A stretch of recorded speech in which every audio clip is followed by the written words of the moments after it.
ఈ రోజున మాట్లాడాల్సినటువంటి అవసరం వచ్చింది.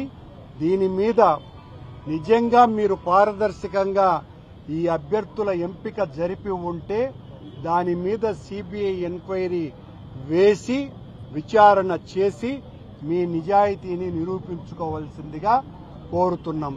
అలాగే స్పోర్ట్స్ కోటాలో ఇప్పుడున్నటువంటి కోటా కాకుండా అదనంగా చాలా స్పోర్ట్స్ ను దాంట్లో కలిపి అదైతే మరింత దారుణంగా స్పోర్ట్స్ కోటాలో అభ్యర్థి లోకేష్ యొక్క తొత్తు అయినటువంటి రవినాయుడు శాప్ చైర్మన్ గా తనకు కావలసినటువంటి వాళ్ళందరి దగ్గర ఒక్కొక్కళ్ల దగ్గర 25 లక్షల రూపాయలు వసూలు చేసి స్పోర్ట్స్ కోటాలో ఒక్కడికి కూడా అర్హత లేనటువంటి వాళ్ళనందరినీ కూడా సెలెక్ట్ చేయటం జరిగింది. దీని మీద కూడా సిబిఐ ఎంక్వైరీ వేయాలా, నిజాలు బయటపడాలా. దాదాపు 3.5 లక్షల మంది అభ్యర్థులు ఈ పరీక్షలు రాస్తే తమకు కావలసినటువంటి వాళ్లు మాత్రమే సెలెక్ట్ చేసే విధంగా ఈ ప్రక్రియ జరిగింది.